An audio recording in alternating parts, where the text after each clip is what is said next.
Assalamualaikum warahmatullahi wabarakatuh. Perkenalkan, nama saya Muhammad Hakim Musyafa dari kelas 320 AMNR. Tarif insan mengenal manusia. Sebagai seorang manusia, kita sudah sepatasnya memahami apa itu arti manusia yang sesungguhnya. Dan mesti kita harus mengenal diri kita sendiri. Siapa diri kita, dari mana kita berasal, apa yang sedang kita lakukan di muka bumi ini, dan seterusnya. Dengan begitu kita dapat memposisikan diri. Definisi manusia. Manusia adalah salah satu makhluk ciptaan Allah Subhanahu wa taala yang memiliki perasaan penting dalam kehidupan di muka bumi. Manusia juga dipandang sebagai makhluk yang paling tinggi derajatnya dibandingkan makhluk Allah Subhanahu wa taala yang lainnya. Bahkan Allah menyuruh para malaikat untuk bersujud kepada Adam alaihissalam, sebagaimana dalam firman-Nya Allah dalam Quran surat Al-Baqarah ayat 34. Asal ciptaannya manusia. Dilihat dari asal penciptaannya, manusia tersusun dari unsur bumi dan unsur langit. Unsur bumi karena manusia diciptakan dari tanah. Unsur langit karena setelah proses penciptaan fisik sempurna, Allah meniupnya ruhnya kepada tanah. Dalam menciptakan makhluk hidup termasuk manusia, beberapa ayat Al-Quran menyatakan pentingnya peranan tanah. Lihat, hal ini dikemukakan dalam firman Allah dalam Quran surat As-Sajdah ayat 7. B. Ruh merupakan zat yang tak terlihat, tetapi hakikat ruh itu terasa eksistensinya dalam jiwa manusia. Fungsi utama ruh merasakan, meyakini, menghendaki, dan memutuskan. Selain tercipta dari unsur tanah, atub, manusia juga tercipta dari unsur ruh, ar-ruh. Mengenai hal ini Allah Ta'ala berfirman,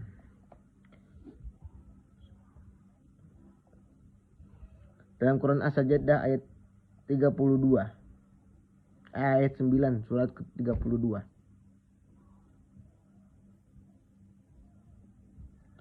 Dua, unsur manusia. Berdasarkan fungsinya, manusia disimbolkan dengan 3 unsur utama, yaitu hati, akal, dan jasad. A. Gaib atau hati. Kolbu pada dasarnya memiliki makna ganda. Apa makna secara syariah dan hakikiyah? Secara syariah, kolbu diartikan sebagai segumpalan daging yang mana baik buruknya akan memberi dampak besar terhadap jasad seorang. Berbicara tentang kolbu atau hati, yang dimaksud bukan hati fisik. Ia abstrak, termasuk unsur rohani yang merasa haru, bahagia, suka, duka, pedih, dan emosi. Hati yang berbolak-balik di antara berbagai perasaan itu karena tidak berada di keadaan itulah kemudian ia dinamakan kolbu. Akal. Di dalam ruh manusia bersenyam pula akal atau al-qalbu.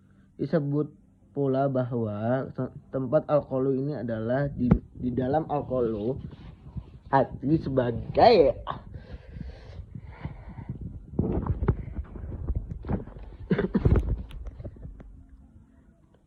sebagaimana al-azmu. Hal ini berdasarkan firman Allah Subhanahu wa taala dalam berikut.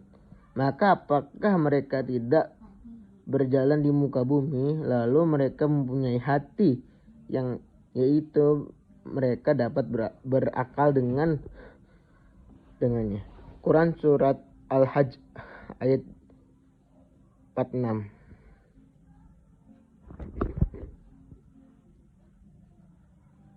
Akal juga bukan otak, karena otak bahasa Arabnya dihmah, dan ini bersifat fisik. Dengan demikian akal pun bersifat abstrak. Akal termasuk karunia Allah yang terbesar bagi manusia. Karena akal inilah kemudian ia menjadi makhluk yang paling istimewa dengan akal itu manusia dapat memahami berbagai hal yang Allah ajarkan kepadanya.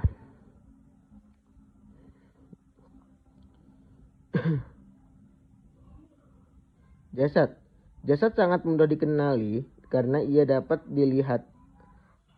Kita raba. Dan apa perbedaan tentang hakikat jasad ini? Yang terpenting bagi manusia adalah menggunakannya sebagai pelaksanaan sebagai apa yang telah ditekadkan oleh hati dan direncanakan oleh akal. Tanpa jasad, tekad dan pengetahuan hanyalah akan menjadi impian dan teori kosong. Quran surat At-Taubah ayat 105. Yang ketiga, amanah manusia.